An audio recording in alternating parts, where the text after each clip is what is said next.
चलिए बेटा आज का लेक्चर स्टार्ट करते हैं। कल मैंने आपको ट्रिग्नोमेट्री आइडेंटिटीज बताई थी, तो आपने देखा था बेटा ट्रिग्नोमेट्री आइडेंटिटीज जो थी ना मोस्टली जो आपकी थी बेटा sign A plus B, sign A minus B, cos A plus minus B वाली आइडेंटिटीज जो थी, मेन वो चार आइडेंटिटीज थी। उन आइडेंटिटीज को यूज करके ही हमने आगे की आइडेंटिटीज को ड्राइव किया था। आज हम करने वाले हैं बेटा double angle identity. Double angle identity, double angle identity में क्या होगा बेटा, जैसे आपके पास है साइन 2a, ठीक है, 2 टाइम्स ए है, यहां पे क्या है 2 टाइम्स ए है, तो इसे क्या लिख सकते हो साइन ए प्लस ए लिख सकते हैं बेटा। ओके, यहां पे हम लोग कौन सी आइडेंटिटी लगाएंगे, साइन ए प्लस बी की। देखो बेटा दो एंगल्स है, इनका सम है 2a का मतलब होता है ना बेटा 2 टाइम्स ए को ऐड कर देंगे 2a बन जाएगा, तो यहाँ पे a प्लस बी वाली आइडेंटिटी लगा देंगे। तो a प्लस बी वाली आइडेंटिटी क्या कहती है, वो कहती है साइन ए कॉस बी, और यहाँ पे बेटा बी एंगल भी जो है वो ए के ही इक्वल है, तो कॉस बी भी आपका क्या हो जाएगा कॉस ई, फिर बीच में प्लस आ गया था साइन, फिर आ गया था बेटा साइन बी कॉस ई, तो वो भी सेम बन जाएगा।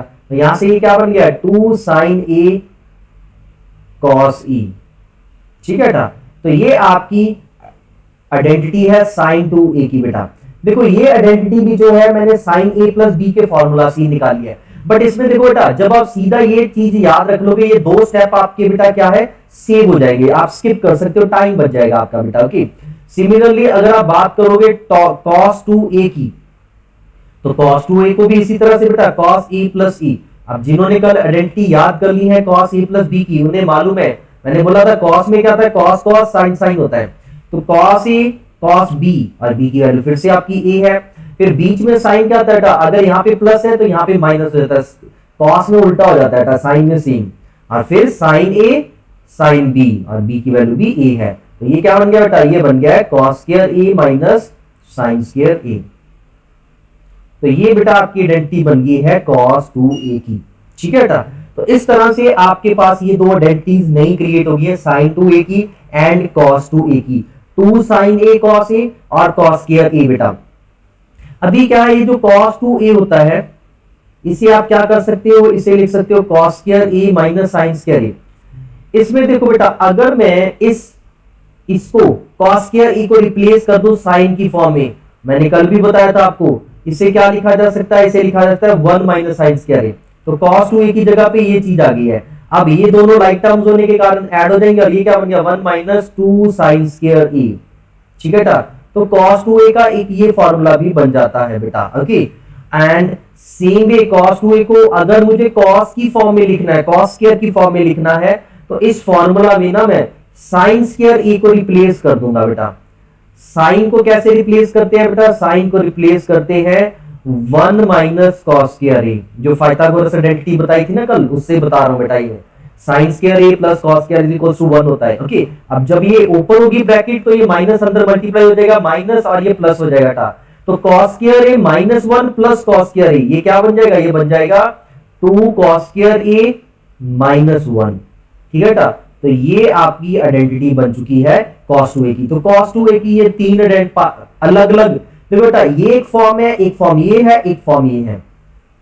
ये दो फॉर्म्स मैंने इसलिए लिखवाई है बेटा क्योंकि ना इन्हें हम डिफरेंशिएशन और इंटीग्रेशन में यूज करते हैं। यहां से देखो बेटा हमारे पास रिजल्ट जो बना है, हमारे पास रिजल्ट जो बना है ये बन गया है is equals to 2 cos a, ये भी आपका बन गया इक्वल्स टू cos 2a। थोड़ा सा पेशेंस रखना बेटा, ये चीज हम यूज करेंगे, ध्यान में रखनी है ये चीज। इन दोनों को ध्यान से देखो बेटा, यहां पे इस फॉर्मूला से जो मैंने अभी लिखा है, ये जो डॉटेड लाइंस लगाई अभी, इन फॉर्मूला में इधर देखो बेटा साइन स्क्वायर है या cos स्क्वायर है, और इक्वल्स टू क्या है cos 2a, मतलब ये लीनियर फंक्शन बन गया बेटा। इनकी डिग्री क्या है, यहाँ पे 1 है।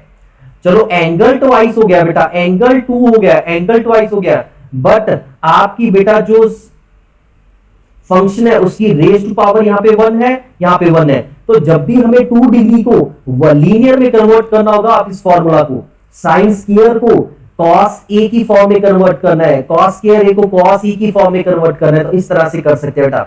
ये डबल एंगल आइडेंटिटीज का मतलब समझिए बेटा, इधर अगर 2a है तो इधर a आ जाएगा, इधर अगर a होता तो इधर a by 2 बन जाएगा बेटा। ओके, तो ये बेटा आपकी एक आइडेंटिटीज होगी है ट्रिग्नो की। ओके, तो बेटा ये ट्रिग्नो के बारे में थे आपका। ग्राफ्स में बिल्कुल लास्ट में बता दूंगा ग्राफ्स के बारे में। तो ये ट्रिग्नो के बारे में इतनी ही आइडेंटिटीज है, यही याद करनी है आपने, इससे ज्यादा फिजिक्स में कोई काम नहीं आती बेटा आपकी। ओके, अब थोड़ा सा मैं आपको एक्सपोनेंशियल फंक्शंस के बारे में बता देता हूं बेटा। एक्सपोनेंशियल फंक्शंस, तो बेटा नाम से पता लग रहा है एक्सपोनेंट। तो ये एक्सपोनेंट होते क्या थे बेटा, देखो अगर मैं नंबर लिखूं, एक नंबर लिखूं और उसकी पावर में वेरिएबल लिखूं, ठीक है बेटा, तो y is equal to n raise to power x है बेटा। यहां पे x जो है ये मेरा वेरिएबल है और जो बेस है वो मेरा क्या है, नंबर है बेटा। कोई भी कांस्टेंट नंबर हो सकता है, that belongs to real, n belongs to real number बेटा। ओके, तो यहां पे रियल नंबर की रेज टू पावर में कोई चीज है अगर, तो ऐसे बेटा अगर इस फॉर्म में है तो इसे बोल देते हैं एक्सपोनेंशियल फॉर्म बेटा। जैसे y is equal to 3 raise to power x लिखा हुआ है, y is equal to e raise to power x लिखा हुआ है। ये जो e है ना बेटा, यहाँ पे e एक खास नंबर होता है जिसकी वैल्यू 2.7 होती है बेटा। ठीक है, ये मैथमेटिक्स में जैसे पाई होता है ऐसी e होता है, ये खास नंबर होता है जिसकी वैल्यू 2.7 होती है। ठीक है बेटा, तो इसे याद रख लेना आप लोग। तो बेटा ऐसी फॉर्म्स में अगर कोई ऐसी फॉर्म में है तो ऐसे क्या बोले, यहाँ पे y जो है that is a function of x।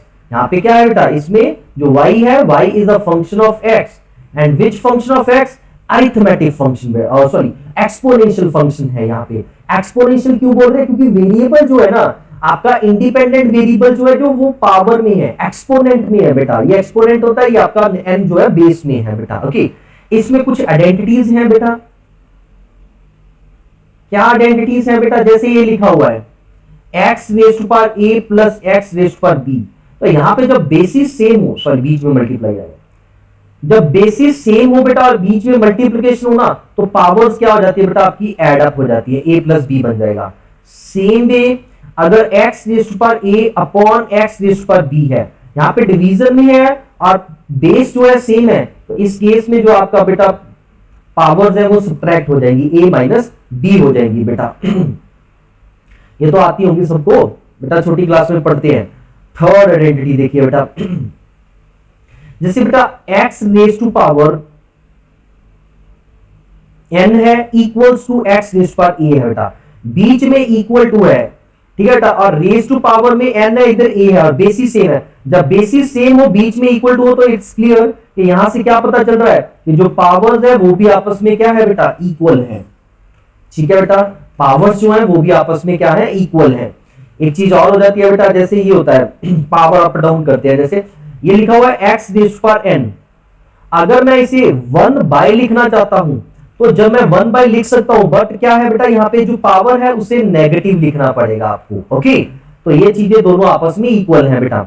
मतलब इसी चीज का अगर आप रेसिप्रोकल करते हो तो आपको पावर में एक नेगेटिव साइन ऐड करना होगा बेटा। दोनों चीजें इक्वल हैं।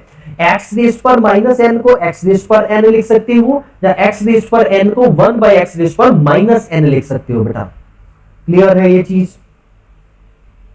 Yes sir. ओके, एक्सपोनेंट में कोई और आइडेंटिटी है बेटा जो आपको याद हो, कुछ पूछ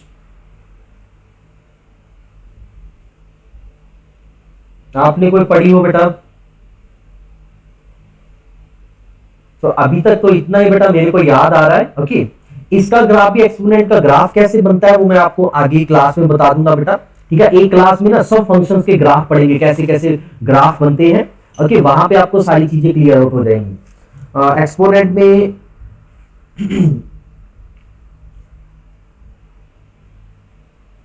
एक्सपोनेंट में बस इतना ही है बेटा। अभी जो नेक्स्ट करते हैं हम लोग, that are logarithmic functions. Logarithmic functions ये आपके लिए बिल्कुल नए फंक्शंस है बेटा, इनके बारे में आप पहली बार पढ़ रहे हो। तो देखो बेटा, कुछ इस तरह से लिखा होता है। लॉगरिथमिक फंक्शन को कैसे पहचानोगे, ऐसे लिखा होगा y is equals to log, ये लॉग वर्ड आ जाएगा बेटा बीच में। ओके, लॉग a n, कुछ इस तरह से लिखा होगा बेटा। इसे बोलते हैं लॉग का बेस, और इसे यहां पे x लिख देते हैं। ये आपका नंबर है या वेरिएबल है बेटा जिसका लॉग निकाल रहे हो। ये क्या है, आपका वेरिएबल है बेटा जिसका लॉग निकाल रहे हो। अब ये लॉग, जैसे बेटा मैंने बोला ना, साइन का मतलब क्या होता है, साइन का मतलब होता है ratio of perpendicular to hypotenuse. where perpendicular is the side opposite to the angle theta whose sine ratio is find out, whose sine ratio we are determining. okay, same way यहां पे law की क्या definition है, law का मतलब क्या है बेटा, ये लॉग क्या है, एक्स और वाई में कैसे रिलेशन बताता है बेटा, ये लॉग जो होता है ना, जो अभी हमने एक्सपोनेंशियल फंक्शंस पढ़े हैं ना बेटा, उनका एक तरह से रिवर्स फंक्शन होता है, इनवर्स फंक्शन होता है, ठीक है बेटा। जैसे कि यहां पे क्या होता है, ये लॉ कहता है कि y is equal to log a x लिखा हो ना, इसको लिखने का एक और तरीका होता है कि यहाँ पे x जो है that is equal to y raise to power a है, no sorry a raise to power y है, y raise to power a है। ओके बेटा, ये दोनों चीजों की सेंस सेम बन रही है बेटा। अब y is equal to log a x लिख लो और y is equal to x is equal to y raise to power a लिख लो, दोनों चीजों का मतलब सेम है, यहाँ पे सेम सेंस बन रही है, ठीक है बेटा।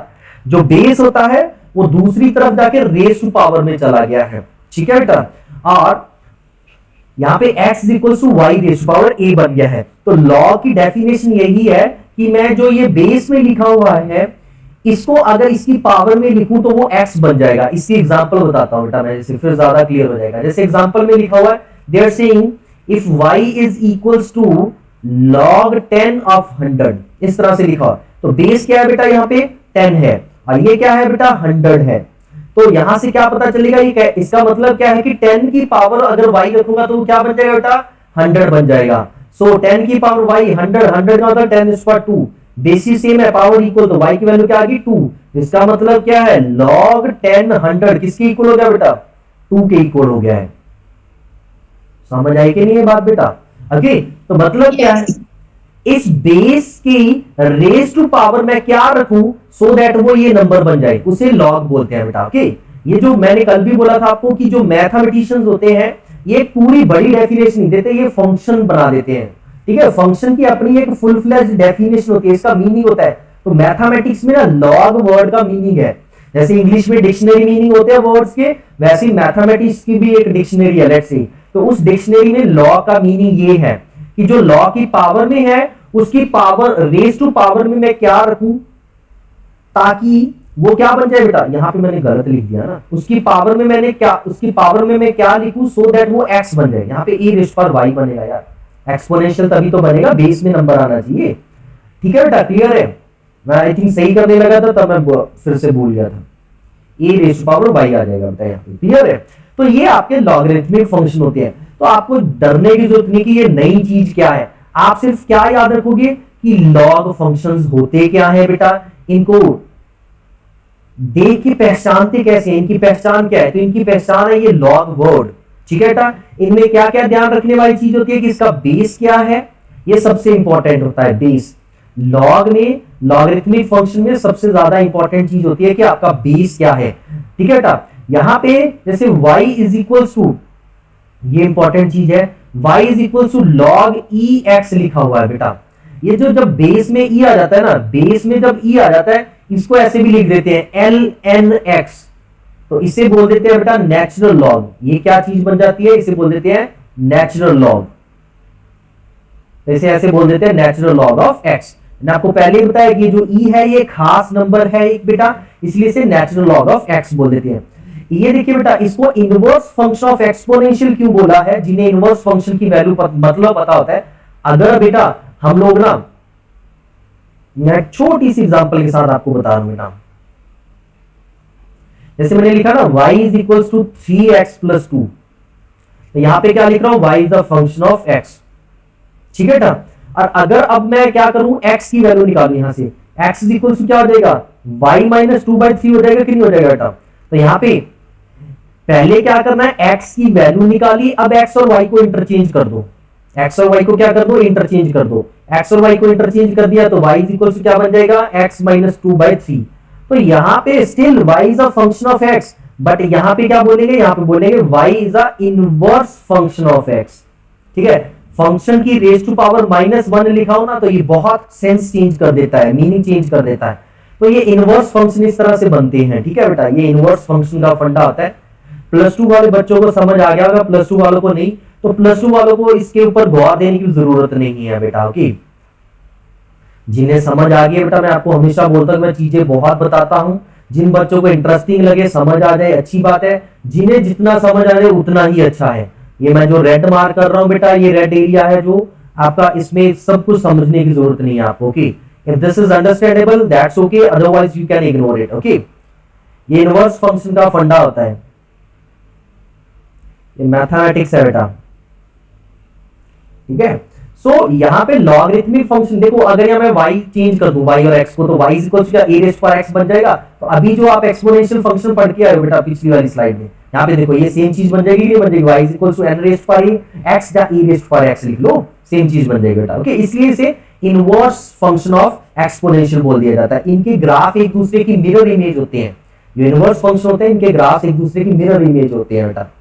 ठीक है, +2 वाले बच्चों को ये चीजें समझ आ रही होंगी। +1 वालों ने सिर्फ इतना देखना है कि लॉ को पहचानते कैसे हैं, लॉ के बेस का मतलब क्या होता है बेटा। कि आइडेंटिटीज हैं कुछ लॉग की, ये भी देख लो बेटा। आइडेंटिटीज कौन कौन सी हैं जो कई बार यूज होती हैं फिजिक्स में।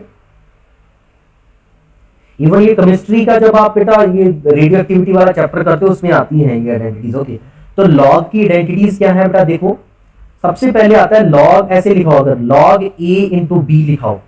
लॉग के साथ दो नंबर्स मल्टीप्लाई हो रहे हैं तो इसे ऐसे भी लिखा जा सकता है log of a plus log of b। और यहाँ पे बेस में सेम ही रहना चाहिए, जो इधर n है तो इधर भी n रहेगा, इधर भी n रहेगा, बेस नहीं चेंज होगा। तो दो नंबर्स के प्रोडक्ट का जो लॉग है वो उन दोनों के इंडिविजुअल लॉग का सम है बेटा। ओके, ऐसे ही अगर आपका है log n a by b लिखा हो बेटा, दो नंबर का डिवीजन है तो इसका मतलब आप दो नंबर का इंडिविजुअल लॉग निकालो और उनको सब्ट्रैक्ट कर दो बेटा। इस तरह से लिख सकते हैं बेटा आप लोग। ओके, फिर आपकी एक लॉग की आइडेंटिटी होती है जैसे log x raise to power n लिखा हो बेटा। यहाँ पे कोई भी नंबर है x raise to power a लिख लो, चलो यहाँ पे n लिखा हुआ है, यहाँ पे a लिखा हुआ है। ओके, अब ये जो a है ना बेटा, इस a को आप आगे भी लेके जा सकते हो। ये log की खासियत है कि log इस रेज़ टू पावर को आगे लेके जा सकता है बेटा। ठीक है बेटा, और नेक्स्ट क्या है log ऑफ xx। अगर बेस एंड नंबर ये दोनों सेम हो गए बेटा तो this is always equal to 1। ये हमेशा क्या होगा बेटा, ये 1 हो जाएगा बेटा आपका। फिर log ऑफ, जैसे बेटा log ऑफ xx लिखा है, ऐसे अगर log ऑफ a और यहां पे 1 लिखा हुआ है बेटा, और a कोई भी नंबर हो आपका, a कोई भी नंबर हो, तो this is always equal to 0। ऐसा क्यों बेटा, इसको सोचने का तरीका ऐसे सोच सकते हो। मैंने क्या बोला था, जो बेस होता है बेस की पावर में मैं क्या रखूं सो दैट वो नंबर बन जाए 1। तो आपको पता है एनीथिंग रेज़ टू पावर 0 जो होता है वो 1 होता है। एनीथिंग रेज़ टू पावर 0 जो होता है वो 1 होता है। तो इसीलिए log of 1 irrespective of base is always equal to 0 होता है बेटा। क्लियर है ये चीज?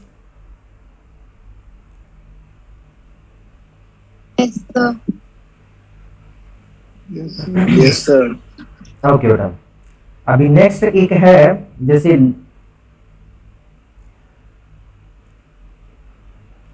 आप यहां पे लिख रहे हो y और रेज़ टू पावर में लिख रहे हो log, बेस में a है और यहां पे x है। तो log की एक खासियत है कि ये दोनों चीजें इंटरचेंज कर सकते, जिसकी एक्सपोनेंट में लिखा हुआ है उसको log के साथ लिख सकते हैं और log वाले नंबर को नीचे लेके आ सकते हैं। तो ये दोनों क्या है बेटा, एक दूसरे के साथ इंटरचेंज कर सकते हैं यहाँ पे। ओके, ये log की वजह से ही हो सकता है और कहीं नहीं होता। तो इसे इक्वल टू ऐसे भी लिख सकता है x raise to power log a y। Base नहीं चेंज होगा बेटा, ये नंबर्स आपस में इंटरचेंज हो रहा है। जो बेटा बेस में है उसको रेज़ टू पावर में log के साथ लिखा जा सकता है, और जो log के साथ लिखा हो तो उसे बेस में लेके आ सकते हो बेटा। क्लियर है ये चीज? Yes sir. ओके बेटा, नेक्स्ट आइडेंटिटी है आपकी log की। ऐसे ही अगर x raise to power log, यहां जैसे a नंबर लिख लेते हैं, यहां पे a raise to power log, यहां पे भी a है, यहां पे x है बेटा। देखो मैंने अभी बोला है जिसकी रेज़ टू, ये बेटा जो है ना ये एक्सपोनेंट में लिखा है, ये जो log वाली सारी टर्म है ये एक्सपोनेंट में लिखी है, रेज़ टू पावर में लिखी हुई, ध्यान रखना है। ये मल्टीप्लिकेशन में नहीं है, ये रेज़ टू पावर में लिखी हुई है, एक्सपोनेंट में है। तो इस a को मैं ऊपर लेके जा सकता हूं तो ये क्या बन जाएगा, x time log a e। और मैंने अभी आपको बोला है अगर ये बेस एंड ये नंबर सेम हो तो ये क्या बन जाएगा, x रेज पावर 1 और this is equal to x। यहां से आप लिख सकते हो a raise power log a x है तो ये x, मतलब ये दोनों चीजें अगर इक्वल है बेटा, ये दोनों चीजें अगर इक्वल है तो this is totally equal to this thing. Okay, clear है बेटा ये चीज? Yes, sir. नेक्स्ट थिंग आती है लॉग का बेस चेंज करना चाहते हो, जैसे आपको दिया हुआ है log a x लिखना चाहते हो, आप यहाँ पे बेस में अपनी मर्जी का नंबर लेके आना चाहते हो बेटा। ये इसलिए जरूरी होता है क्योंकि जब आपको लॉग यूज करना आ जाएगा ना, जैसे आप केमिस्ट्री वगैरह में ज्यादा यूज करते हो, तो वहां पे क्या होता है लॉग के लिए बेटा क्या होता है, log 10 का टेबल दिया होता है। log 10 टेबल का मतलब होता है वहां पे बेस 10 रखना होता है। बट लेट से आपका कोई नंबर ऐसा बन गया, यहाँ पे 2 बन गया, 3 बन गया, कुछ भी बन गया था, तो आप अपनी मर्जी से क्या कर सकते हो बेटा, बेस को चेंज कर सकते हो। ठीक है बेटा, जैसे क्या होगा मोस्टली फिजिक्स में मैं आपको बता देता हूं, हमारा नेचुरल लॉग बनेगा, हमारा क्या बनेगा, नेचुरल लॉग, बेस में ई आ जाएगा। बट आप यहाँ पे बेस में 10 लेके आना चाहते हैं तो क्या करना है आपने, this is equals to log x upon log e, इस तरह से लिख लेना है पहले से, मतलब इसको ऊपर लिख लेना है, इसको नीचे लिख लेना है। एक बार ऐसे वो डिनोमिनेटर और डिनोमिनेटर में लिख लिए, फिर बेस में आप अपनी मर्जी का कोई भी नंबर लिख सकते हो। तो इस तरह से आप किसी भी नंबर का लॉग चेंज कर सकते हो। और ये चीज याद रखो 1 बाय log 10e जो होता है दिस इज इक्वल टू 2.303 होता है। तो इसीलिए बेटा जब भी आपने log e x को कन्वर्ट करना है ये इस तरह से बन जाएगा ना, log 10e log 10x, base में 10 ले आए आप और इसे क्या लिखा 2.303, तो 2.303 से मल्टीप्लाई करके log 10x। पूरे फिजिक्स में ना बेटा जब हम थर्मोडायनेमिक करेंगे, इवन केमिस्ट्री में भी थर्मोडायनेमिक करेंगे, उस दिन ये वाला यूज होता है। बाकी जो बच्चे बेटा न्यूमेरिकल्स अच्छे लेवल के करते हैं उन्हें तो बहुत बार मिल जाता है, बट डेरिवेशन में कहीं पे ये वाली चीज नहीं आती। बट थर्मोडायनेमिक और केमिस्ट्री में केमिकल रिएक्शन वगैरह में बहुत चीज यूज होती है जहां पे हमें बेस को कन्वर्ट करना पड़ता है 10 में, क्योंकि 10 वाला टेबल होता है हमारे पास, ई वाला टेबल नहीं होता, 2 वाला टेबल नहीं होता, 3 वाला टेबल नहीं होता बेटा। ओके, तो वहां पे 10 वाला टेबल होता है तो यही वैल्यू मिल सकती थी मुझे वहां पे, तो ई को क्या करूं मैं 10 की फॉर्म में कन्वर्ट करने से 2.303 से मल्टीप्लाई कर सकते हैं। ये आया कहां से है कंसेप्ट बेटा, ये कंसेप्ट आया कहां से, यहां से आया कि आप अपनी मर्जी से लॉ का बेस चेंज करना चाहते हैं, तो जो लिखा हुआ है नंबर उसे डिनोमिनेटर में और जो बेस लिखा उसे डिनोमिनेटर में लिख लिए लॉ के साथ, और फिर अपनी मर्जी का बेस यहां पे पुट कर दीजिए आप। क्लियर है बेटा ये चीज? ये वाली आइडेंटिटी एंड दिस वन, ये सबसे ज्यादा इंपॉर्टेंट है बेटा लॉ की। ठीक है, बाकी मैंने आपके एक्स्ट्रा नॉलेज के लिए बता दिया है। ठीक है बेटा, कोई प्रॉब्लम है, कुछ पूछना चाहते हो पूछ सकते हो आप। सर आपने 8 के बाद जो किया वो बता दो फिर से। बेटा 8 के बाद कुछ नहीं किया मैंने, ये नंबर बताया, ये सीधी कैलकुलेशन है बेटा, ये कैलकुलेटर से कर लिया मैंने कि 1 बाय log 10e जो होता है वो 2.303 के इक्वल होता है। सो इसको यहां पे क्या लिखा जा सकता है, 1 by log 10e multiply by this thing लिखा जा सकता है कि नहीं, इस तरह से लिख सकते हो। और इसकी वैल्यू क्या पुट कर दी 2.303, तो log e को जब बेटा आपने बेस को चेंज करना है, e को 10 में कन्वर्ट करना है, तो 2.303 से मल्टीप्लाई कर देना है बेटा। ठीक है बेटा, ये जो मैंने सारा काम किया है यहाँ पे 8 वाली आइडेंटिटी में, ये क्या किया है मैंने, ये मैंने आपको बताया बेस चेंज कैसे करते हैं बेटा। ओके, क्लियर है बेटा? Yes sir.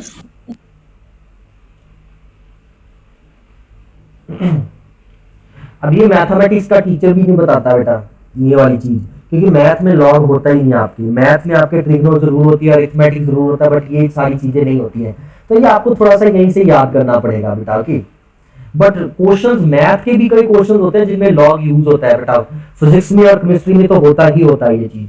मैं ना आपके लिए बेटा देखो फिजिक्स का काम भी कर रहा हूँ, केमिस्ट्री का भी, और बहुत सारे मैथ के क्वेश्चन भी हो जाएंगे सॉल्व से, जो टफ क्वेश्चन होते हैं बेटा। ओके, अगर आप पढ़ना चाहोगे अच्छे लेवल पे तो ये चीजें यूज होंगी जो मैं आपको पढ़ा रहा हूँ बेटा, इसे एक्स्ट्रा क्लास मत समझो, ये आपकी एक तरह से बेटा बहुत अच्छी चीज है जो मैं आपको फ्री में नॉलेज दे रहा हूँ यहाँ पे।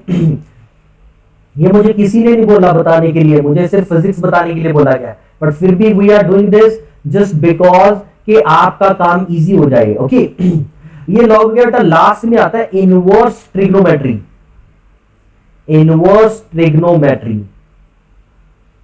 मैंने अभी आपको वैसे इनवर्स के बारे में बताई दिया कि ट्रिग्नो का इनवर्स है ये एक तरह से। ओके बेटा, और इनवर्स ट्रिग्नो में अब क्या होगा बेटा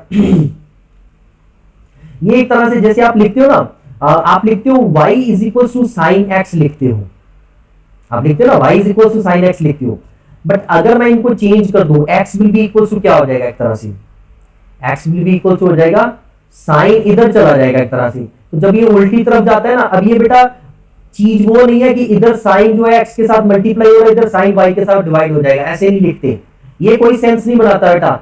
साइन अकेले का कोई मीनिंग है, साइन के साथ यहां पे एक एंगल होना चाहिए तब ये सेंस बनाता है। Alone sine does not have any sense. Okay बेटा, उसका कोई अकेले साइन का कोई मतलब नहीं है, साइन के साथ जब कोई एंगल लिखा होगा बेटा तब उसकी एक सेंस बनती है बेटा। ओके, सो इसीलिए जब इसको इधर लेके जाते हैं तो इसे बोल देते हैं साइन इनवर्स ऑफ y, और अगर आप एक्स वाई की वैल्यू इंटरचेंज कर दोगे तो y इक्वल टू क्या बनेगा, साइन इनवर्स ऑफ x एक तरह से। ओके, सेम भी आप लिख सकते हो y equal to cos inverse of x। जैसे बेटा देखो साइन x और साइन रेज्ड पावर 1x और साइन x, इन तीनों का मतलब सेम है बेटा, ये तीनों का मतलब सेम है। और 1 by sine x this is equal to sine x raised to power -1, मतलब जब इसे ऊपर लेके गए -1, और इसे बेटा इसीलिए ये ऐसे नहीं लिखा जाता कभी भी, इसीलिए 1 बाय साइन x को हमेशा क्या लिखा जाता है बेटा, कोसेकेंट x लिखा जाता है। साइन x को क्या लिखा जाता है, कोसेकेंट। इसको बहुत कम ऐसे लिखते हैं हम लोग। ओके, क्योंकि इसका सेंस चेंज हो जाता है। साइन x यहां पे अगर -1 लिख दोगे ना बेटा, यहां पे अगर -1 लिख दोगे ना, ये बन जाएगा इनवर्स फंक्शन। ये क्या बन जाएगा बेटा, आपका इनवर्स फंक्शन बन जाएगा। थोड़ी सी मैथमेटिकल लैंग्वेज है जो आपको सीखनी होगी। वैसे मोस्टली बच्चे आके क्वेश्चन यही रेज करते हैं, सर आपने अरिथमेटिक में बताया कि अगर ये रेज़ टू पावर -1 है तो इसे डिनोमिनेटर में ऐसे लिख सकते हैं, सर -1 है तो इसे 1 बाय साइन एक्स लिखा जा सकता है। नहीं बेटा, ये गलत हो जाएगी, ये चीज गलत है। ठीक है बेटा, ये डिफरेंट है चीज। कैसे डिफरेंट है देखिए बेटा, मैं आपको एक एग्जांपल के साथ समझाता हूं। जैसे आप सबको मालूम है साइन 45 डिग्री कितना होता है, वी नो साइन 45 डिग्री कितना होता है, 1/√2 होता है। अगर इसे मैं x मान लूं और इसे मैं y मान लूं बेटा, ठीक है, तो इसका मतलब क्या है, यहां से क्या पता चल रहा है, साइन इनवर्स ऑफ 1/√2 क्या होगा, that will be equals to 45 degree, और यू कैन से π/4। आपको पहले ही बता चुका हूं रेडियन में, ये π/4 पाई वर्ड आ जाए ना जब, तो पाई की वैल्यू क्या होती है 3.14, और ये आंसर जो आएगा ये रेडियन में आएगा, डिग्री में नहीं आएगा। ओके, डिग्री में हमेशा ऊपर लिखा था, कुछ नहीं लिखा हो रेडियन में है, इसका मतलब क्लियर है बेटा, ये चीज समझ आई बात। Yes, sir. ओके, तो ये बेटा एक अपने आप में इनवर्स ट्रिग्नो बोला जाता है इसे इस तरह से। ठीक है, इसमें कोई प्रॉब्लम है, कुछ कंफ्यूजन है तो पूछ सकते हैं बेटा आप। अब जैसे अगर मैं यहां पे लिख दूं cos inverse of half, okay, cos inverse of half is equal to y, and y जो है बेटा फर्स्ट क्वाड्रेंट में लाई कर रहा है। किसमें लाई कर रहा है, फर्स्ट क्वाड्रेंट में, क्योंकि more than one value possible है, तो यहां पे y की वैल्यू क्या आएगी,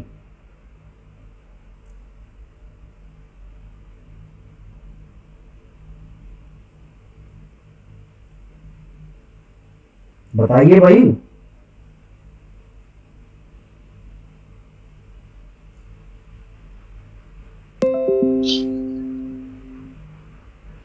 नहीं मालूम हो, अरे बेटा अब यार ऐसे चुपचाप बैठ जाते हो, मतलब कुछ भी नहीं समझ आया जो बताया अभी मैंने। इतना तो बता सकते हो बेटा, कॉस की वैल्यू हाफ कहां पे होती है, कॉस 60 की वैल्यू कितनी होती है,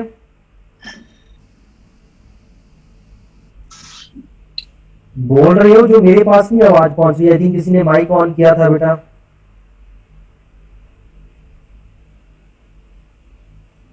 cos 60 की वैल्यू होती है बेटा, तो ये यहां से y की वैल्यू क्या बन जाएगी, y will be equals to either 60 degree और you can say π/3 radian. Radian word इसलिए लिख रहा हूं ताकि आपको थोड़ी सी हैबिट हो जाए फिजिक्स में रेडियन वर्ड लिखने की बेटा। क्लियर है बेटा, इज देयर एनी कंफ्यूजन, कोई प्रॉब्लम है इसमें। No, sir. ये इनवर्स ट्रिग्नो थोड़ी सी अजीब सी रहती है बेटा, क्योंकि इनवर्स फंक्शन आपको अभी तक फंक्शन भी देखो बेटा, मैंने जो स्टार्टिंग में फंक्शन बताया था ना, वो मैंने बड़े मतलब ये है कि देसी से तरीके से बताया, आपको सिंपल से वे में बताया, जिसको मैथमेटिक्स की नॉलेज नहीं है जस्ट उसके लिए बताया मैंने। ओके, बट मैथमेटिक्स में फंक्शन का अपने आप में बहुत बड़ा मीनिंग है, तो आप वो पढ़ोगे, ठीक है। अच्छा, एक बेटा इनवर्स ट्रिग्नो में आइडेंटिटीज लिखवा देता हूं मैं आपको, जो कुछ आइडेंटिटीज होती हैं बेटा जो यूज होती हैं वो मैं लिखवा देता हूं आपको। ओके, जैसे सबसे पहले आता है, जैसे ये लिखा हो बेटा, कहीं पे ऐसे लिखा पढ़ लो ना, sine inverse of sine x, इसका मतलब क्या होगा, ये एक्स ही होगा। क्यों ऐसे होगा बेटा, देखो sine inverse of sine pi by 2 लिखा हुआ है कहीं पे, तो देखिए बेटा इससे क्या आइडिया लगा सकते हो आप, साइन पाई बाय 2 क्या होगा, इसकी एग्जांपल बता रहा हूं मैं आपको। साइन पाई बाय 2 1 होगा, तो साइन इनवर्स 1, आपको मालूम है कि साइन 1 कहां पे होता है, पाई बाय 2 पे होता है, तो इसीलिए आप सीधा पाई बाय 2 को सीधा भी लिख सकते हो। ओके, तो मतलब यहाँ पे इनवर्स है, साथ में साइन है, तो एक्स, ऐसी कॉस के लिए भी सेम बन जाएगा बेटा, सिर्फ साइन के लिए नहीं है। ओके, ऐसे ही अगर sine inverse of x plus cos inverse of x हो, तो ये होता है आपका पाई बाय 2 के equal, this is equals to pi by 2। Same way tan को, tan inverse of x plus cot inverse of x, this is also equals to pi by 2, ठीक है बेटा। तो एक ये सीकेंड वाली भी ऐसे होती है, secant inverse x plus cosecant inverse x, this is also equals to pi by 2। Okay, तो ये आपकी आइडेंटिटी है कुछ बेटा इनवर्स ट्रिग्नो की। इसके अलावा एक चीज मैं और भूल गया आपको बतानी ना, वहां पे इवन ट्रिग्नो में ही बतानी भूल गया मैं आपको, वो नेगेटिव वाले क्या करते हैं, नेगेटिव में क्या होता है, यहाँ पे मैं ट्रिग्नो के बारे में भी बता दूंगा और इसके बारे में भी बता दूंगा। तो सबसे पहले जैसे बेटा आप ये कर रहे हो, five sine inverse of x, यहाँ पे साइन इनवर्स ऑफ एक्स है, जो यहाँ पे एक्स की जगह पे माइनस एक्स लिखा हो, तो बेटा क्या होगा, इसका क्या होगा, अगर sine inverse of minus sine x लिखा हुआ है तो इसको क्या करोगे आप बेटा,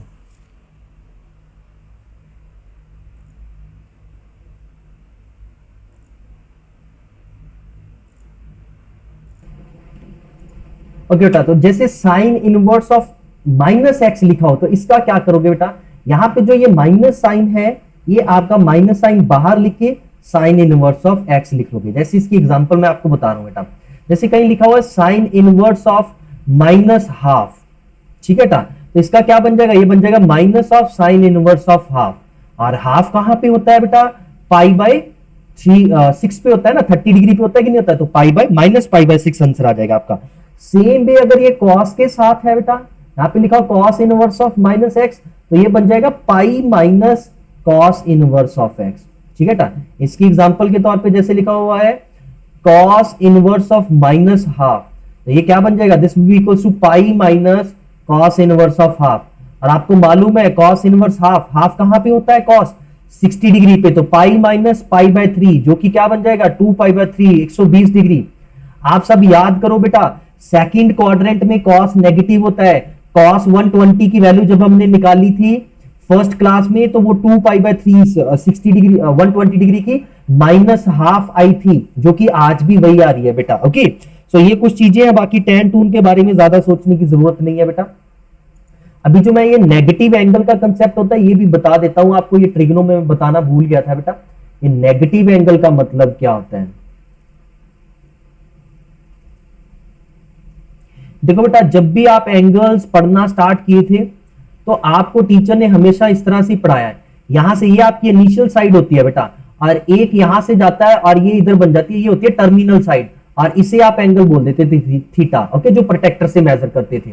तो जब आप ना बेटा एंटी क्लॉकवाइज डायरेक्शन में जाते हो, यहां से एंटी काउंटर क्लॉकवाइज डायरेक्शन में, स्टार्ट हमेशा यहां से करते हैं, काउंटर क्लॉकवाइज डायरेक्शन में जब जाते हो आप, काउंटर क्लॉकवाइज में हमेशा पॉजिटिव आता है बेटा।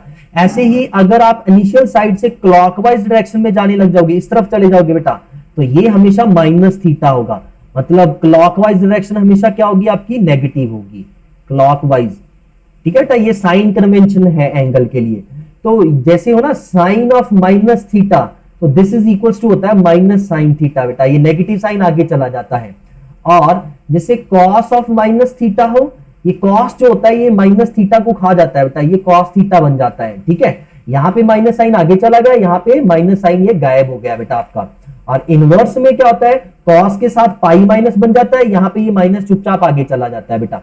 तो दोनों देखिए बेटा, ये दोनों चीजों में साथ में माइनस था, बट गेम अलग अलग चल रही है। ऐसा नहीं जो यहां हो रहा है वही वहां रहा है, दोनों में बेटा ट्रिग्नो दोनों में साइन सूइन जरूर दिख रहे हैं, दोनों में यहाँ पे भी साइन है वहां पे भी साइन है, बट दोनों में आपका डिफरेंस है बेटा, जमीन आसमान का डिफरेंस है। ओके, तो please take care of this thing. तो बाकी बेटा इनवर्स ट्रिग्नो इतनी यूज नहीं होती, थोड़ी बहुत ही बस हमें यूज होती है, हमें फिजिक्स में अगर यूज भी होती है तो हमें वहां पे ऐसे ही एज इट इज आंसर छोड़ के आना पड़ता है। ओके, तो ये बेटा आपके फंक्शंस थे, मैंने आपको 5 फंक्शंस पढ़ा दिए हैं। इन 5 फंक्शंस की जो भी थोड़ी बहुत ही आइडेंटिटीज यूज होती हैं फिजिक्स में वो बता दी है बेटा मैंने आपको की। और अब मैं आपको बेटा ग्राफ्स के बारे में भी बता देता हूं, फिर लास्ट में हमने ना अगले 2 दिन डिफरेंशिएशन और इंटीग्रेशन को सॉल्व करना है, मे बी 2 या 3 दिन लग सकते हैं बेटा हमारे। ठीक है, जितने भी दिन लगेंगे। अभी आपका जैसे इस सैटरडे को टेस्ट भी है, तो ऐसा करेंगे बेटा कल लगा के फिर 2 दिन नहीं लगाएंगे, मंडे को लगा लेंगे क्लास। ओके, अभी जैसे ग्राफ्स की बात करें हम लोग, सबसे पहले बेटा जो आपके अरिथमेटिक फंक्शंस होते हैं,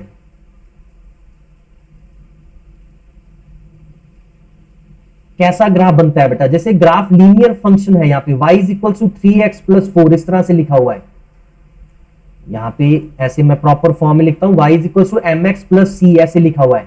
इसकी डिग्री क्या है बेटा, 1 डिग्री है, तो इसका ग्राफ हमेशा स्ट्रेट लाइन बनेगा बेटा, इसका ग्राफ हमेशा क्या बनेगा, स्ट्रेट लाइन बनेगा। ओके, कैसा ग्राफ बनेगा बेटा इसका, इस तरह से बनेगा बेटा इसका, ये एक्स एक्सिस है, ये वाई एक्सिस है। नेचुरल सी बात है बेटा, फिजिक्स में हमारा एक्स वाई नहीं होगा, फिजिक्स में वेलोसिटी टाइम होगा, displacement time, acceleration time, force time, मतलब फिजिक्स की टर्म्स आ जाएंगी, फिजिक्स के वेरिएबल्स आ जाएंगे। फिजिक्स के वेरिएबल कहने का मतलब फिजिक्स की फिजिकल क्वांटिटीज आ जाएंगी एक्स वाई की जगह पे, वाई एक्सिस पे फोर्स, यहाँ पे टाइम, यहाँ पे एक्सेलरेशन, यहाँ पे टाइम, यहाँ पे डिस्प्लेसमेंट, यहाँ पे एक्सेलरेशन। ओके, तो हम उनमें रिलेशन निकालेंगे, फिर उनका ग्राफ ड्रॉ करेंगे। तो जैसे y रेस्ट पर 1 है, mx रेस्ट पर 1 है बेटा, तो इसका ग्राफ कैसे बनेगा ये बता दिया मैंने, स्ट्रेट लाइन बनेगा बेटा, ग्राफ स्ट्रेट लाइन बनेगा। और इस ग्राफ में c का मतलब क्या है बेटा, इस c का मतलब होता है intercept, initial intercept. Initial intercept का मतलब जब x की वैल्यू 1 होगी, ठीक है बेटा, जब सॉरी x की वैल्यू 0 होगी, जब x की वैल्यू 0 होगी तो y की वैल्यू क्या बन जाएगी बेटा, c बन जाएगी। तो ये जो स्ट्रेट लाइन है ये आपकी यहां से पास होगी बेटा,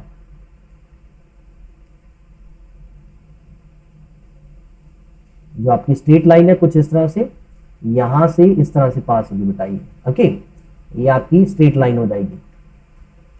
तो ये लाइन क्या है, y is equal to mx plus c। Okay, यहां पे बेटा ये जो है, ये जो चीज है इसे c बोला जाता है बेटा।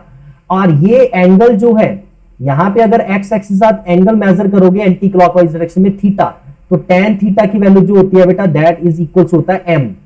ठीक है बेटा, ये हमेशा इसे बोला जाता है स्लोप। ये क्या होता है बेटा, slope of curve, slope of curve. ठीक है बेटा, स्लोप ऑफ कर्व का मतलब क्या होता है बेटा, tan ratio of angle measured in anti clockwise और counter clockwise, anti clockwise direction, measured in anti clockwise direction. tan ratio of angle measured in anti clockwise direction with respect to x axis, x axis के with respect counter clockwise direction में अगर angle को major किया, उसकी tan ratio को क्या बोल देते हैं बेटा, स्लोप ऑफ कर्व बोल देते हैं। तो यहाँ पे जो m होता है ये स्लोप ऑफ कर्व रिप्रेजेंट करता है आपका। क्लियर है बेटा ये चीज?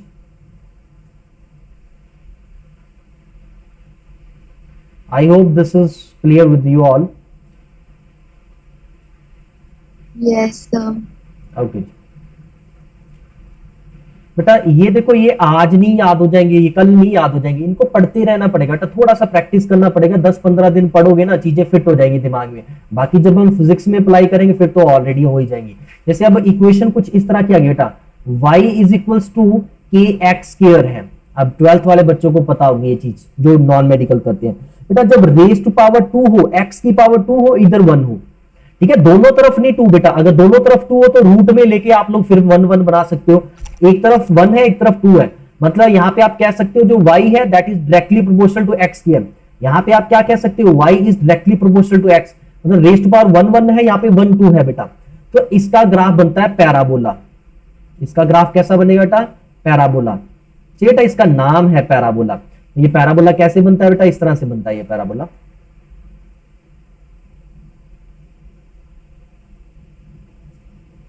ये आपका y एक्सिस हो गया, ये आपका x एक्सिस हो गया।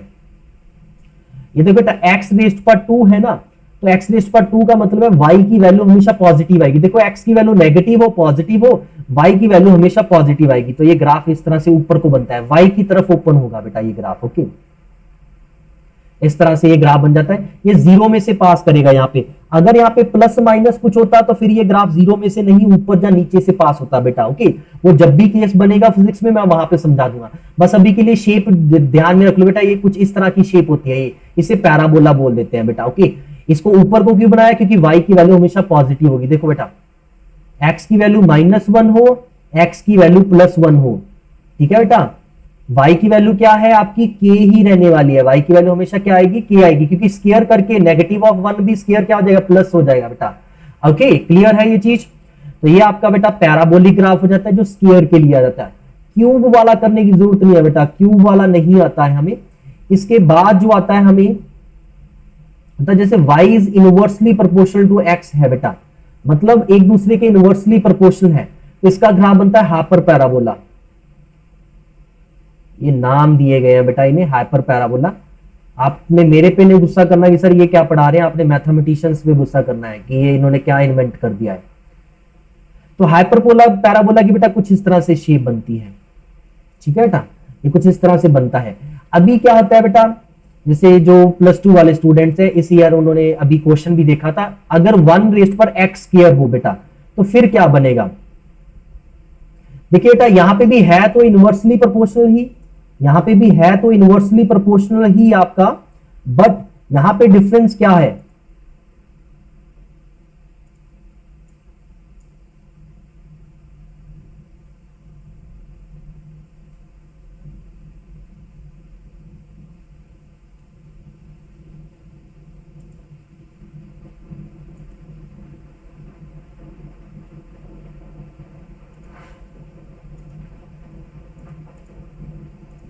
देखिए बेटा यहां पे क्या डिफरेंस क्या आ जाएगा आपका। मैं इसको ना पहले अलग ग्राफ पे बनाता हूं, फिर मैं सेम ग्राफ पे दोनों को बना के दिखाऊंगा। देखिए ग्राफ तो इसका भी बेटा हाइपर पैराबोला ही बनता है, बट इसमें स्लोप में डिफरेंस आता है, थोड़ा सा स्लोप में डिफरेंस आता है, ठीक है बेटा। ये थोड़ा सा देखिए बेटा, ये ग्राफ भी कुछ बनेगा बिल्कुल इसी शेप का, कुछ ज्यादा डिफरेंस नहीं बनता, ठीक है। ये दोनों ग्राफ दोनों तरफ इन्फिनिटी पे मीट करेंगे, कभी भी टच नहीं करते, ये ग्राफ्स टच नहीं करते। अगर मुझे इन पे एक ही ग्राफ पे बनाना है तो देखिए बेटा कैसे बनेगा। ये दिमाग लगा के करने वाली चीज है बेटा, ये जरूरी नहीं होता ये चीजें सिखाई जाए, क्योंकि अब आप बड़े हो गए हो तो ये चीजें आप खुद भी सोच सकते हो, क्योंकि आपको ग्राफ प्लॉट करना ग्राफ पेपर पे सिखा दिया गया है। पहली चीज देखो बेटा, इधर x की वैल्यू 1 हो, इधर x की वैल्यू 1 हो, y की वैल्यू सेम रहने वाली है, मतलब क्या, ये दोनों ग्राफ x इक्वल्स टू 1 पे एक दूसरे को क्या है बेटा, टच करेंगे, ठीक है बेटा। अभी देखो अगर x की वैल्यू 1 से छोटी है, मतलब 0.25 है, और इधर 0.25 है, ये बड़ा होगा कि ये बड़ा होगा बेटा, नेचुरल सी बात है, ये वाली चीज बड़ी होगी। एग्जांपल के तौर पे ऐसे ले लेते हैं बेटा, y इज इक्वल्स टू 1/0.25, ठीक है। 0.25 का मतलब बेटा 1/4 होता है, तो यहां पे ये बन जाएगा 1/4 और ये बन जाएगा इक्वल्स टू 4। और दूसरा अगर y इज इक्वल्स टू 1/0.25 का स्क्वायर कर दोगे बेटा तो ये बन जाएगा 4 का स्क्वायर, मतलब 16 बन जाएगा बेटा। तो नेचुरल सी बात है, y की वैल्यू ज्यादा किसके लिए है, x की वैल्यू सेम है 0.25, ठीक है, तो x की वैल्यू सेम है 0.25 और y की वैल्यू स्क्वायर वाले ग्राफ के लिए ज्यादा है, दूसरे के लिए आपकी कम है बेटा। ओके, एक आप स्लोप से भी पता कर सकते हो, बट वो यहां पे जानने की जरूरत नहीं है हमें, हम सिर्फ अपने नॉर्मल जितनी नॉलेज है उससे पढ़ते हैं हम लोग। ओके बेटा, लेट्स से एक ही y की वैल्यू है, पहले उसके लिए भी देख लेते हैं। यहाँ पे y की वैल्यू कुछ अगर एक ही रखनी है मुझे, तो x की वैल्यू किसके लिए बड़ी होगी, इसका मतलब देखिए बेटा, स्केयर वाले के लिए बड़ी होगी कि इसके लिए बड़ी होगी, बताइए बेटा आपकी तरफ से कोई सजेशन। जैसे मैंने इधर करके दिखाया ना कि अगर x की वैल्यू 0.25 रखेंगे तो भाई ऊपर से तो नहीं जा रहा, अगर ऊपर से जा रहा है तो रहने देते हैं, बस इतना याद कर लो कि ये हाइपर पैराबोला बनेगा। If you are interested in knowing just speak up, बेटा बताइए कुछ जो भी गलत सही आ रहा है दिमाग में वो बताइए। +2 वाले स्टूडेंट जो बैठे हुए हैं बेटा, तुम लोगों ने ग्राफ बनाया था इलेक्ट्रिक फील्ड और पोटेंशियल का, तो बताइए यहां पे आपने एक पॉइंट पे ग्राफ टच करवा दिया था, वो पॉइंट होता है 1। इससे पहले और इससे पहले वाला पॉइंट इंटरेस्टिंग होता है बेटा।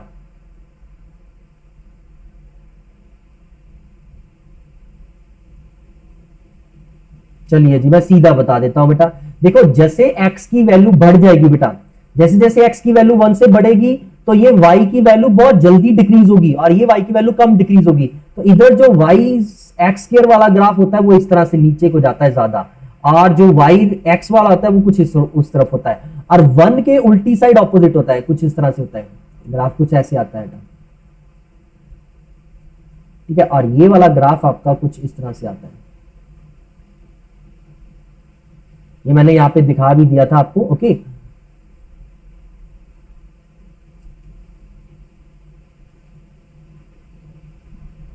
ये आपका ग्राफ किसका है बेटा, ये ग्राफ है y is inversely proportional to 1/x का, ये y is inversely proportional to 1/x का। बेटा मैं आपको सिखाना चाहता हूं बट आप अगर बोल ही नहीं रहे, फिर मेरे सिखाने का, मेरे गला फाड़ने का कोई बेनिफिट नहीं है। यहाँ पे आपको इधर से कुछ ना कुछ रिप्लाई रिस्पॉन्स देना होगा, तभी बात बनेगी। ये ग्राफ यहाँ पे जाके बेटा एक दूसरे के साथ इंटरसेक्ट करते हैं, उसके बाद x वाला ये ऊपर रह जाता है, ये x स्क्वायर वाला जल्दी नीचे चला जाता है, क्योंकि 1 के बाद क्या होगा बेटा, 2 की पावर 2 करोगे तो 4 बन जाएगा, ये 2 की पावर 1 है तो 2, ठीक है ना बेटा। तो y की वैल्यू बहुत जल्दी डिक्रीज होना स्टार्ट कर देगी सेम x की वैल्यू के लिए, ठीक है। तो ये ग्राफ नीचे आ जाएगा। इधर उल्टा था आपका, सेम x के लिए अगर आप देखोगे, सेम x के लिए यहाँ पे जैसे मैंने आपको 0.25 का दिखाया था, देखो x स्क्वायर वाला ग्राफ ऊपर जा रहा है और x वाला ग्राफ नीचे रह रहा है बेटा, ओके। तो इस तरह से आप ये आइडिया लगा सकते हो अगर दिमाग में। अदरवाइज बेटा ये चीज यहां से शेप सेम है, बस इनका थोड़ा सा बेटा क्या है, स्लोप वगैरह में डिफरेंस है, पहले इसका स्लोप कम होता है, बाद में दूसरे का ज्यादा हो जाता है। क्लियर है बेटा। तो यही अरिथमेटिक के ग्राफ्स आते हैं आपको बेटा। अगर आप बात करोगे ट्रिग्नोमेट्री ग्राफ्स की, दूसरे फंक्शंस कौन से पढ़े थे हमने, ट्रिग्नोमेट्रिक ग्राफ। ट्रिग्नोमेट्रिक ग्राफ्स कैसे बनते हैं बेटा, देखो अगर आपने साइन एक्स का ग्राफ ड्रॉ करना है बेटा, साइन एक्स का ग्राफ, तो साइन एक्स का ग्राफ कैसे ड्रॉ होगा, तो लिखा हुआ y is equal to sine x, y is equal to sine x का ग्राफ कैसे ड्रॉ होगा, ये y है बेटा, ये आपका x है, तो इसका ग्राफ कुछ इस तरह से ड्रॉ होता है बेटा, ठीक है। 0 से स्टार्ट होता है, +1 तक जाता है, फिर -1 तक आता है। यहां पे ये 360 हो गया बेटा, यहां पे एंगल 2 पाई हो गया आपका, 2 पाई के बाद एग्जैक्टली फिर रिपीट करने लग जाता है, यहां पे 4 पाई हो गया, फिर से रिपीट करने लगा एग्जैक्टली, एंड सो ऑन। ये ऐसे ही चलता जाएगा बेटा, ये कभी खत्म नहीं होगा ये ग्राफ, ओके। ये y is equal to sine x का है। अगर आपने y is equal to cos x का ग्राफ ड्रॉ करना है, उसकी शेप भी बिल्कुल इसी तरह से होगी बेटा, बट वो ग्राफ कॉस की वैल्यू 0 पे +1 होती है बेटा, अगर याद हो कॉस 0 +1 होता है कि नहीं होता, तो यहां से स्टार्ट होता है +1 से, ये +1 से स्टार्ट होके ये नीचे जाता है, फिर ऊपर आता है बेटा, ठीक है, और फिर ऊपर से फिर नीचे जाता है, फिर कुछ इस तरह से चलता रहता है, ओके। तो ये यहां पे ना बेटा इस पॉइंट के बाद ये रिपीट कर रहा है, तो ये आपका 2 पाई हो गया, ये आपका 4 पाई हो गया, ये +1 है, और ये नीचे को मैक्सिमम जो जा रहा है ये -1 है। तो दोनों साइन एंड कॉस की वैल्यू कभी भी +1 से या -1 से बड़ी नहीं हो सकती बेटा, ओके। आप यहां से क्लियर हो रहा है, जो साइन एक्स है बेटा उसकी वैल्यू -1 से बड़ी होती है, -1 और इक्वल टू और ग्रेटर देन, लेस देन और लेस देन इक्वल टू +1, ऐसे ही -1 greater than equal to cos X, less than greater than और less than equal to +1, okay. ये याद रखना है बेटा। मैं यहाँ पे ये y is equal to sine x और कॉस एक्स का ग्राफ हो गया बेटा। लास्ट में जो आज मैं बता रहा हूं लॉग या एक्सपोनेंशियल का ग्राफ कैसे बनता है बेटा, ओके। पहले एक्सपोनेंशियल फंक्शंस का बता देता हूं, एक्सपोनेंशियल फंक्शंस। एक्सपोनेंशियल फंक्शन जैसे मैंने बोला था y is equal to 2 raise to power x है बेटा। कभी भी ग्राफ ड्रॉ करना ना बेटा, ग्राफ जैसे आप छोटी क्लास में प्लॉट करते थे वैसे ही कर लिया करो प्लॉट बेटा। वैसे करने का मतलब क्या है बेटा, अगर x की वैल्यू 1 रखो, x की वैल्यू 0 रखोगे तो एनीथिंग रेज टू पावर 0 1 होगा, मतलब y की वैल्यू 1 से स्टार्ट होने वाली है। y की वैल्यू कहां पे स्टार्ट होने वाली है? 1 पे। ठीक है, जब x की वैल्यू 0 है तो y की वैल्यू क्या है बेटा? 1 है। जब x की वैल्यू 1 हो जाएगी, x की वैल्यू 1 हो जाएगी तो y की वैल्यू क्या हो जाएगी बेटा? 2 हो जाएगी आपकी, यहां पे पहुंच जाएगी। तो ये ग्राफ आपका जो है ना बेटा, ये एक्सपोनेंशियली ऐसे इंक्रीज हो जाएगा आपका। इस तरह से बनता है ये ग्राफ।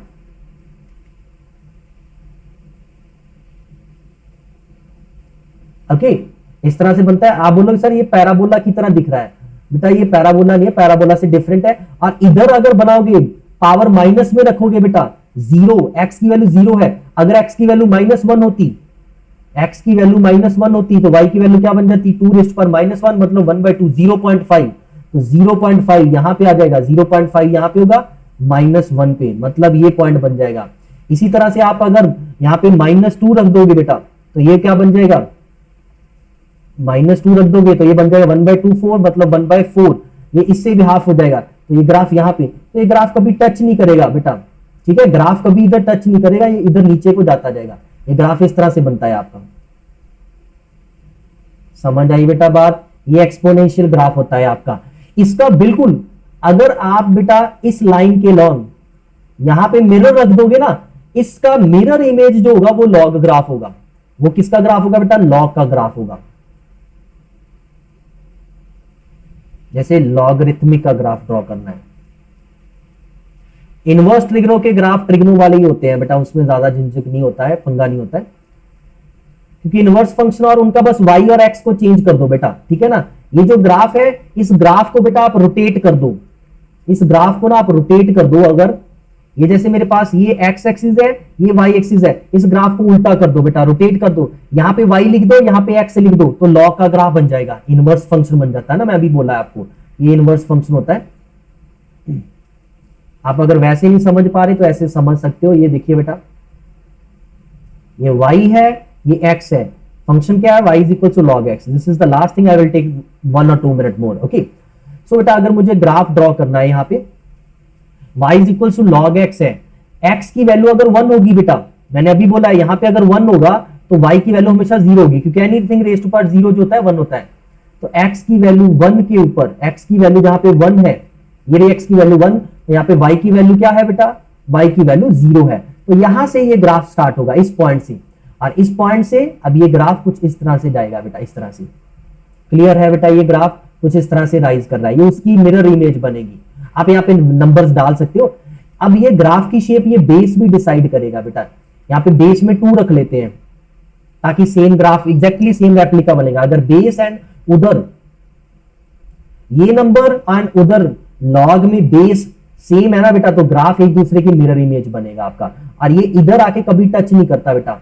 लॉग फंक्शन भी जो होता है ना, इस रेंज में डिफाइन नहीं होता, इसके आगे इधर ये कभी टच नहीं करेगा। यहाँ पे ये डिफाइंड नहीं है, यहाँ पे इधर ये आगे ऐसे चलता जाएगा बेटा। ओके, ये ग्राफ राइज करता जाएगा।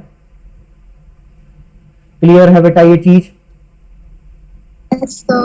ओके, तो ये बस बेटा ग्राफ्स हैं। अभी आपको ना एग्जैक्ट ग्राफ नहीं ड्रॉ करने होते, फिजिक्स में कभी भी हमें एग्जैक्ट ग्राफ्स नहीं चाहिए होते, हमें बस आइडिया लगाना होता है कि ये शेप ऐसी बनेगी। टीचर आपसे यही पूछ लेता है ग्राफ ड्रॉ करके दिखाओ between acceleration and velocity, velocity and time, आपने ग्राफ ड्रॉ करने होते हैं। तो वहां पे हमें ना आइडिया लेना होता है कि स्ट्रेट लाइन बनेगा, ये पैराबोला बनेगा, हाइपर पैराबोला बनेगा, कैसा बनेगा। और कई बार जैसे इनमें मैंने ये ग्राफ इसलिए दिखाया क्योंकि ये भी +2 में एक बार काम आता है कि ये ग्राफ ड्रॉ करना पड़ता है। +2 वालों ने इस पिछले सैटरडे टेस्ट में ये क्वेश्चन देखा था, तो वहां पे ये ग्राफ बनाया था और ये कैसे बनता है वो मैंने समझा भी दिया बेटा। बाकी आप कभी भी ग्राफ पेपर ले लो, एक जब भी कभी प्रॉब्लम आई ना ग्राफ्स में, ग्राफ पेपर ले लो। जैसे पहले x की वैल्यू लेट करते रहते थे और इधर y की वैल्यू आती रहती थी, वैसे 3-4 वैल्यूज लेके उन्हें जोड़ने की कोशिश करो। स्ट्रेट लाइन से जोड़ने की कोशिश ना करो, यहाँ पे तो सीधा बोलते हैं स्ट्रेट लाइन। अब ये स्ट्रेट लाइन से कभी जुड़ेंगे भी नहीं ये पॉइंट्स बेटा। ओके, और इन ग्राफ्स का कहीं पे भी स्लोप निकालना है, आपने कभी भी किसी ग्राफ का स्लोप निकालना है, स्ट्रेट लाइन का स्लोप निकालना तो बहुत इजी है बेटा, लेकिन जैसे इसका स्लोप निकालना है, इस ग्राफ का स्लोप निकालना है, तो जहां पे स्लोप निकालना होता है, जैसे इस पॉइंट पे स्लोप निकालना है, तो यहां पे क्या ड्रॉ करो, टेंजेंट ड्रॉ कर लो। क्या ड्रॉ कर लो बेटा, टेंजेंट। ये क्या है, टेंजेंट है। और ये जो टेंजेंट होता है ये एक्स एक्सिस के साथ एंटी क्लॉकवाइज डायरेक्शन में कितना एंगल बना रहा है उस पॉइंट पे, ये यहाँ पे इसकी जो tan रेशियो आएगी tan थीटा, ये आपका स्लोप आ जाएगा। तो किसी भी ग्राफ का स्लोप निकाल सकते हो। स्ट्रेट लाइन का स्लोप जो रहता है बेटा वो सेम रहता है, कांस्टेंट रहता है। ये क्या रहता है, स्ट्रेट लाइन का कांस्टेंट रहता है बेटा। लेकिन बाकी सब कर्व्स में देखोगे, ग्राफ्स में देखोगे, उनका स्लोप बेटा जो है वो टाइम पॉइंट डिफरेंट पॉइंट्स के ऊपर वेरी कर रहा है। अगर मैं यहाँ पे टेंजेंट ड्रॉ कर रहा हूं तो टेंजेंट ऐसे ड्रॉ हो रहा है, यहाँ पे टेंजेंट कुछ एंगल और बनाएगा, ठीक है। टेंजेंट होता है जो ग्राफ को एक पॉइंट पे टच करे। यहाँ पे टेंजेंट ड्रॉ करोगे तो ये कुछ इस तरह से बन जाएगा। तो आप देख सकते हो टेंजेंट का स्लोप एंगल जो एक्स एक्सिस है डिफरेंट हो रहा है, तो इसीलिए ये चेंज होता जाएगा स्लोप आपका बेटा। बाकी सब कर्व्स के लिए स्लोप डिफरेंट होता है, और सिर्फ स्ट्रेट लाइन वाला ग्राफ जो होता है उसका स्लोप कांस्टेंट रहता है बेटा। ओके, सो ये हमने फंक्शंस एंड इनके ग्राफ्स पढ़ लिए थे बेटा। इनमें कोई प्रॉब्लम या कंफ्यूजन हो तो आप नेक्स्ट क्लास में पूछ सकते हैं। Okay, so this is all for today, बाकी नेक्स्ट क्लास में करते हैं।